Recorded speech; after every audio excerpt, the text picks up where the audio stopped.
This is Listening with Franklin Livingston, and our guest is Hannah Carne.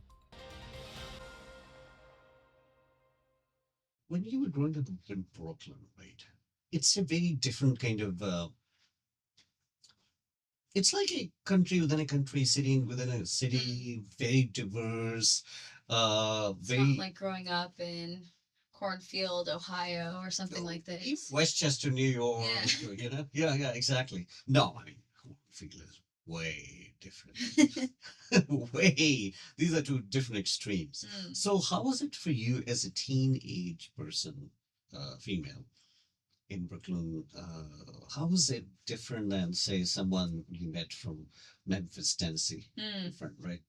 Well, I think most of my family, so all of my cousins, which I have a lot, all grew up in the suburbs. Most of them in like the Northeast, so New Jersey, Pennsylvania. I have some cousins who live down in like Fort Lauderdale, Florida. Um, So yeah, very different when we get together on the holidays and we go to their homes and they have like these nice lawns, these big houses. You have to drive everywhere. You just kind of realize how different your life has been since a very young age to these people who've grown up in these extremely different areas, different lifestyle, kind of different politics, different demographic, different everything.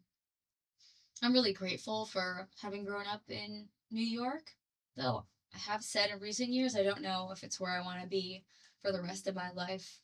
I'd like to be closer to nature and kind of a more chill, laid back lifestyle. But I think growing up in New York is a really good thing. You get exposed to a lot of different people from different walks of life very early. Diversity is not something you see for the first time at like the age of 8 and you kind of freak out because it's something you've never seen before. It's like we grow up around people from all walks of life, all colors, all ethnicities. And so you become very tolerant from a Mm, very young age. You don't have these kind of ingrained beliefs that people that are different from you or look different from you are scary or bad or whatever. Um, so Making friends was easy or difficult in this kind of environment? I think very easy. Also, people from New York tend to be very different, very particular. When you see teens, like New York teens walking around now, they're all kind of very stylish. Sometimes they have this air that they kind of think they're better than everybody. It's intimidating as an adult to like come face to face with a New York teenager because they just think that they have it all figured out. And Was it different? Was it the same when, say, you were 14, 16, 18? I think when I can picture my friends at that time, it's a mix. Some people were a little more insecure, a little more reserved, and then some people had just a lot of confidence, bravado. Once we realize, oh, like you're from New York, you're from the greatest city in the world, you kind of get a little bit arrogant, a little bit cocky, like, yeah, I am from the greatest city in the world. Like, um, I have this upbringing that nobody else has. But I think making friends was easy. I'll definitely have the same experiences that and struggles that anybody else might have. Like my friend groups when I was younger changed a lot throughout the course of high school. I started to kind of want to be friends with like the cooler kids, and that meant, you know, losing some of my older friendships, which are things that I regret, obviously. But at the same time, kind of the newer friends that I made were good people as well, and people that I stay in contact with today, and like a lot of kind of more artists, crazy, creative type people. Um, so yeah, you kind of grow up from a young age, I think, when you're taking the subway from the time you're in sixth grade, Mhm.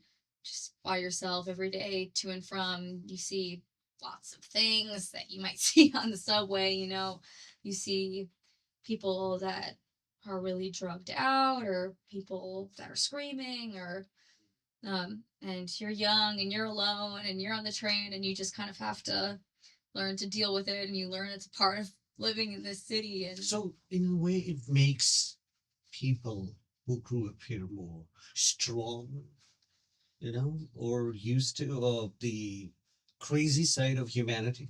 I think so. I think you hear about people coming to New York for the first time and they're very shocked, maybe by the things they see. It could be New York or it could be any big city, right? They'll go to San Francisco for the first time and they've never seen, homeless people before. Or they've never seen people doing drugs on the street before and they don't really know what to make of that because they come from these nice little insulated, safe communities. And then they go to a city like this and they're shocked by the things that they see. So if you grow up seeing that sort of thing all the time, it's it kind of doesn't phase you anymore. I mean, it might still phase you. You'll have moments where you feel unsafe or you need to change subway cars because somebody's making you just a little bit too uncomfortable. Um, but you are a bit more tolerant and you are a bit more kind of prepared and you know how to deal with these situations, I think. So growing up, did you sense having a community around you, like your parents, they hung out with other people, Hmm. or like somebody will bake a cake, or I don't know if people bake a cake, or like like sitting or Mm, sharing a meal, or it's not very common in Brooklyn. I think it is. It is. My family definitely had kind of our little friend groups growing up. So, I had my friends from school, and then I had like my family friends. That's what we would call them, basically, the family friends. So, parents that my friends became friends with because they had kids the same age as me and my sister. So, okay, we can put the kids together and they can be friends, and then we're together by circumstance and we'll be friends as well. So I had a lot of that kind of community growing up where we would have like these big get togethers. Me and my sister would be sent to play with all of the other kids that lived in the same neighborhood or in the Mm. surrounding neighborhoods. And then my parents and all the other parents would get together, probably drink, eat, whatever, Mm. be grateful that they don't have to take care of us for a while. So it is something that still exists. I think the culture of like family and getting together with extended family isn't so common in kind of where I live. I know I know certain parts of the world like getting together with your family every single week is something that you do. Maybe Mhm. it's an America thing. Maybe it's not a New York thing. I don't know. Yeah, I don't know. I certainly know, like the cornfield you mentioned, Mm, over there it does happen. Yeah. mm, I also think it happens to the point where people don't have a room for other people. And it's just like it's my family, our family, or in-laws. And I think the US is so, these families are so closed, mm, that they don't really care about other people. Care anyway, for example. So culturally, Christmas, Thanksgiving, all these events, it's about you and your family. That's it. Or very close, somebody who might be invited. And that's not the time you care about anyone like crying down the street, or not being able to be with someone because of resources or whatever. And personally, I don't like it, and I also think because historically, the U.S. is considered, has been considered a Christian nation, mm-hmm. about Christianity and all that. So this wall is so anti Christianity. Like, this is not the biblical way of Christianity, right? Just being, it's about you and your family and all that. But that's the way the tradition has been set by whoever, I don't know, but it has become so individualized and so personalized. I'm gonna eat, I'm gonna drink, my family, family. So to the point where we also see then this difference, like their family is not a family, my family is a family. What constitutes a family, or who should have the right to enjoy that familyhood, right? Mm, And that it becomes a very difficult, complex issue, especially it gets into the politics, right? And but you're right. Mostly in the I don't know what to say. More like less urbanized, less diverse, less of these flashy cities. The culture is the same. About family and friends, but it depends when friends. Usually with friends, you might do barbecue with friends. You're not gonna do like a Christmas meal Right, or a right. Thanksgiving, right? Mm, So I was because see, my experience has been different. First of all, I did not live in Brooklyn. I lived in Manhattan, and people who I knew in Manhattan, they were not from there and they had a different kind of lifestyle. So it was what I saw was never get together type thing because they didn't have a sense of community. yeah. You had a fake sense of friendship. You just say, oh yeah, he's my friend. That's why Brooklyn's always been, for me, I much prefer Brooklyn to Manhattan. I would never really consider moving to Manhattan unless I had to. Um, there does feel like a more neighborhoody feel in Brooklyn, a more sense of community. You go to your local stores, it's the same people working there. You kind of become friends with the people that work at the businesses. You recognize your neighbors on the street. You will say hi. You won't just ignore them. Um, and that's something, again, I don't know. I mean, I think it exists in parts of Manhattan. I'm sure, like, I think up in Harlem, Washington Heights, there's Sorry. a community vibe. You mean like Upper West Side or yeah, right. No, yeah, I shouldn't have said Harlem, Manhattan because when I said Manhattan, I was thinking about all these, yeah, more like a commercialized area. So I Right. shouldn't have said that Manhattan right away. But you're right. Yeah, there are families who live in Upper West Side and Harlem and where else? Other places too. Yeah. But yeah, and then there are places that are extremely touristy and Mm. so yeah. Well, yeah, you're in Chelsea, you're in I lived the in West Chelsea. Village, you're I lived in yeah uh, Midtown right, Midtown. Station, so Yeah. it's a little different. Yeah. Yeah, not so much. It's a lot of people that have kind of moved there, a lot of people with big fancy jobs, a lot of finance bros, it's not the same feeling as kind of living in your nice little neighborhood and you know your neighbors and you get together and yeah, it's I'm gonna ask you a question. Mhm. I've learned actually from a couple of guests, a couple of new things in my life. But you, when you were growing up in this high school, junior high, that age range, you mentioned you wanted to be like cool people. Mhm. What defined cool then, Mm. and how did you come to an understanding that you're a girl? That I'm a girl. Yeah, What do you mean? like a female, like I'm a female attracted to a man, or like these are boys, they wear hair like this, or what was the trend? Yeah. I think at least on the topic of, what I defined as cool, I think unfortunately in New York growing up, cool very quickly becomes the people that drink and smoke and party. Maybe that's everywhere. I guess it probably is in high school, but it's a big thing in New York in high school around like sophomore years when people kind of start going to their first parties and having their first drinks. And then the more parties you get invited to, kind of the cooler you are. If you have a free house one day, you can throw one and invite all the cool kids. That makes you feel really important and really special. And I don't think that's a good thing. I think it comes partly from the fact that the drinking age in America is so high, and then people just start rebelling from such a young age. So, yeah, for me, cool at the time was the people that I saw kind of drinking and smoking, and my friends were very kind of straight edge, and I was very straight edge. And then once I decided I didn't want to be that anymore, I wanted to get in with this crowd, and that kind of also meant giving up on a lot of the things I like loved to do and wanted to do. Um, But yeah, so for me, it was like I wanted to be cool, so I need to start smoking weed and like hanging out with the weed smokers because that's the cool thing to do.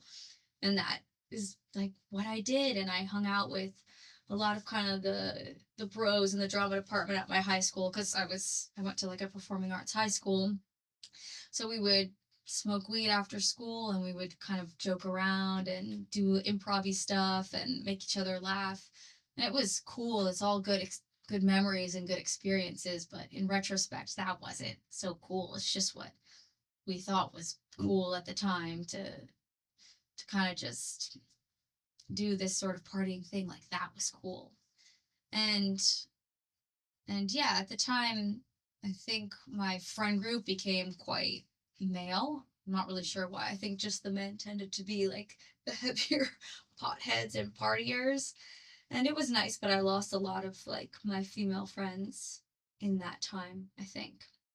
So yeah, I think my sense of cool has changed a lot over the years. I still, I like to go out to bars with my friends and this sort of thing, but it's now in my mid 20s becoming cooler to me to really care about what your passion is and what you do. Whereas at that time, that seemed kind of very uncool to me to be dedicated to what I wanted.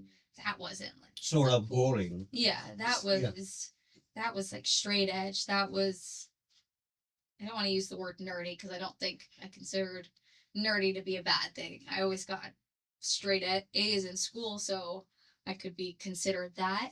Um, but yeah, what was cool in my brain has definitely changed over time. Now the kids that really tried hard to, be the best in class, like be the best actors or whatever, that wasn't so cool to me. And now that's cool to me. I don't know if that answers your question. Yeah, it does. No, I mean, because, sometimes I've heard from people like, oh, when they were growing up, having a cycle was a cool thing. You were cool if you had a white coat. And then it's so different. You're right, like some groups, and I don't think it has to do anything with age. Mm. I remember an A-list female actress might be in 50s now or 60s, and she referring to a male actor who definitely is in 60s now. Mm. Him being cool just because she thought he might be into drugs or something, right? So I don't think it has to do anything. It's just like a different when your mind opens and when different kinds of realities or truths hit you, Mm-hmm. and you think what's beneficial and what's not. If you just party and what you gain or what you lose, it's just a memory. Mm. But then some people who like to see what they have built. Remember, the first question to me was, have you built this yourself? Right? Mm-hmm. So builder mentality wants to see a work being done. Accomplishment means that's tangible or visible. It's not here, right? So that's why I think different people, they have a different idea of what cool is, or I don't know if I use that word cool, fun. There are different words people describe sort of the same thing. But how about your parents? What was so when you were hanging out, having a party and all that, and how were they relating? Like, some people, oh my God, my kids had very difficult teenagers or not, or what was going on there?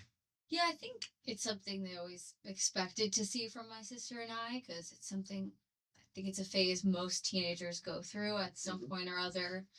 They'll go to a party and lie about where they're going and then come home with alcohol on their breath and, you know, your parents aren't stupid and they know what's going on. They definitely weren't it wasn't like we're going to punish you for going out or you can't go out. There were kind of limits set to, okay, if you're going to go to like this party, you need to be home by a certain time.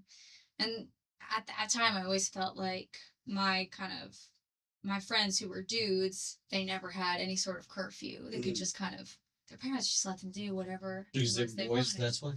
I think so. I mean, that's what it seemed to be.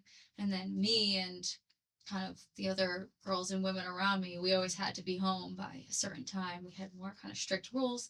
And that's also the reality of, okay, there's more dangers in the world. It's like being drunk and being out in New York City and you're a girl than if you're a boy. Um, so yeah, I had kind of limits set. Okay, if you're gonna go, like, I think they probably would say, okay, you can't drink. Um, they Oh, these limits were set by the parents. Yeah. Okay. you And need you were okay, or you were like, nah? Well, I was annoyed that some people got to stay out, much Mhm. later than me, because I'm like, we're all the same age. We're all growing up in the same city. We're in the same circle. Like, why do I need to be home by this time? And my other friends don't have to. But then, I saw some people kind of probably being given too much freedom, like girls whose parents just really didn't care what they did. And I had a couple of friends in high school who would go out to these big clubs in New York. And basically, at some of these bigger clubs, like the fancier meatpacking district clubs, you don't, if you have a promoter and you have any fake ID, so it can be a fake ID that says, it does not look like you at all, but it says you are 30 years old and you are 16, the bouncer will just take a look at it and let you right in. I mean, this doesn't happen in most bars in New York. But at these clubs, I think it's just this kind of creepy culture where they want young girls in their clubs because the older men enjoy that. So I saw girls at my school kind of going to these clubs and like meeting these older men. And that was a case where I said, okay, maybe it's okay to have, some limits and some rules set by my parents. I think That was just instinctively something you did not align with. Yeah. It wasn't imposed upon you. Yeah, I mean, it seems like exciting hearing about the things that they were doing, right? Like, oh, like you go out to the really expensive fancy club in New York and they bring you free alcohol and you just get in and whatever. It was like kind of mind blowing to think that that was a world you could live in. Um, and I went once, like I accompanied my friend and I kind of experienced this sort of night that she would have. And I was like, oh, I don't need to be doing this all the time. And, we went into school the next day after staying out almost all night. And I'm just tired. And I'm like, yeah, I did that. I experienced that. I don't need this to be my life. I don't need this to be what I do. I had enough kind of conscience and common sense to know even if I go out and drink sometimes and I go to these parties, I don't need to be going to like the club at 15 years old and meeting older men. Like this just doesn't feel good.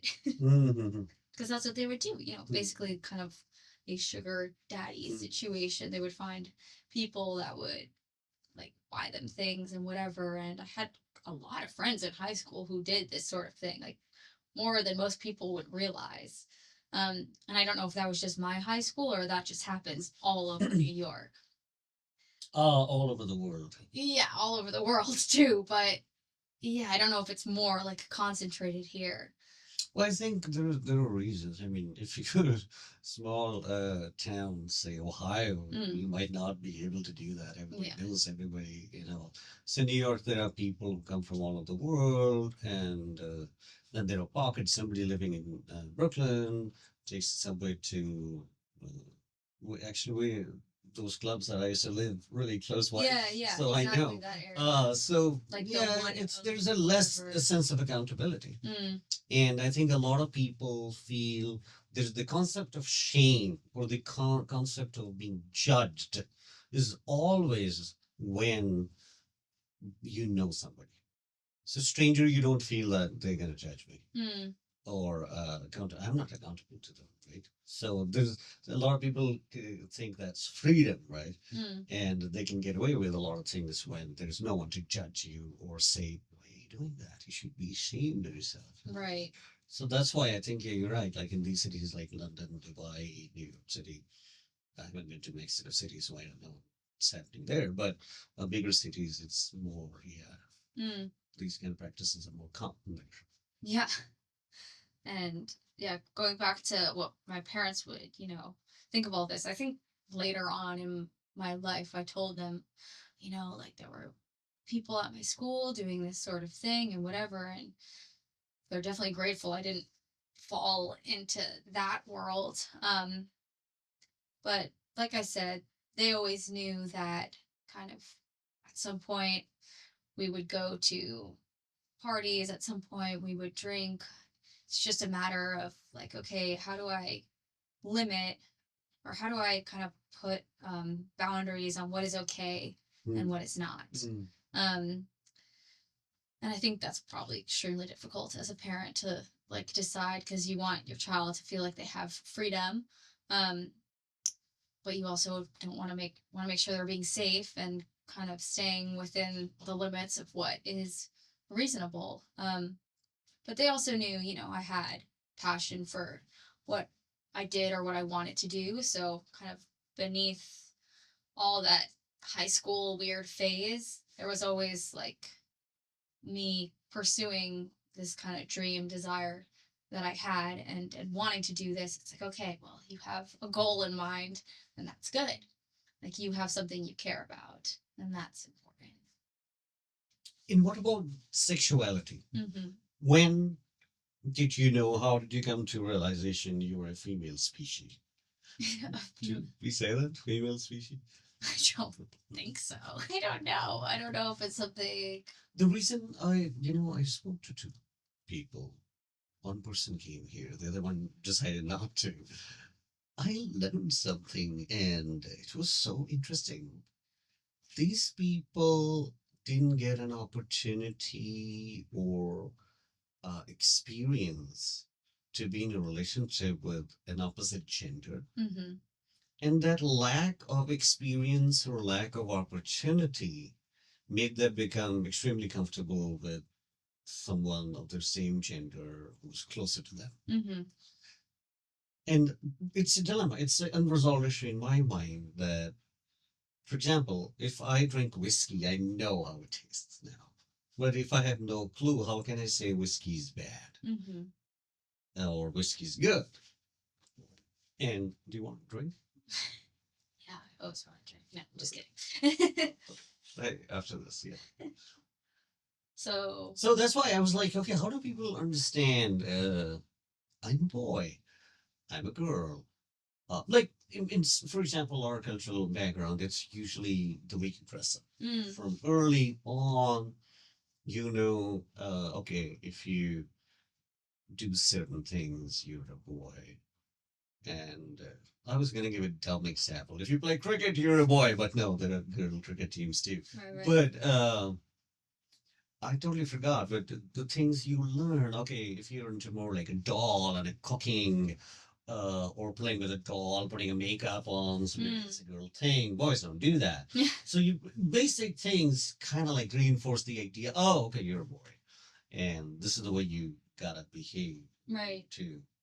Yeah, I think I think everyone's kind of gender whatever can be a bit fluid. Like I considered myself more tomboy as a child. I didn't like dressing up in like dresses and skirts. I think as I've gotten older, I have embraced a bit more kind of femininity. Now I like wearing brighter colors, and I like wearing skirts, and I like putting makeup on. But when I was young, I always considered myself like kind of above that. I can see that. Actually. Like I never kind of when other girls were starting to put makeup on, I was not. I was also very anti kind of pop music. Like when everyone's listening to Miley Cyrus and Katy Perry, I was listening to the what's it called? Taylor Other Swift. side. No, no, not Taylor Swift. I was listening to like the Red Hot Chili Peppers and Elton John, and I thought I was, very cool for that because I didn't listen to the bad pop music. But yeah, I think kind of what I mentioned with high school, like once you see the kind of freedom that boys are given by their parents versus what I and my other girlfriends were given, there was really a big difference in that. And I think also the way like the men around me tended to just have a lot of confidence in whatever they did anytime ever, kind of even if they weren't qualified to have that confidence, it was just something that they had been taught to have since a young age from who knows what, like messages from society or their parents or whatever.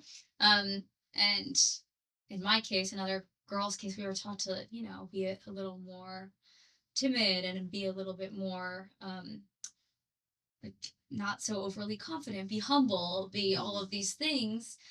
And I still feel that to this day. I'll see women who are very qualified to do things, think that they can't do it, think that they're not good enough to do it, and then I'll see men who really are underqualified doing the same thing, but being really proud of like what they've put out, being really proud of the results, and yeah. Is that called delusional? Yeah, basically.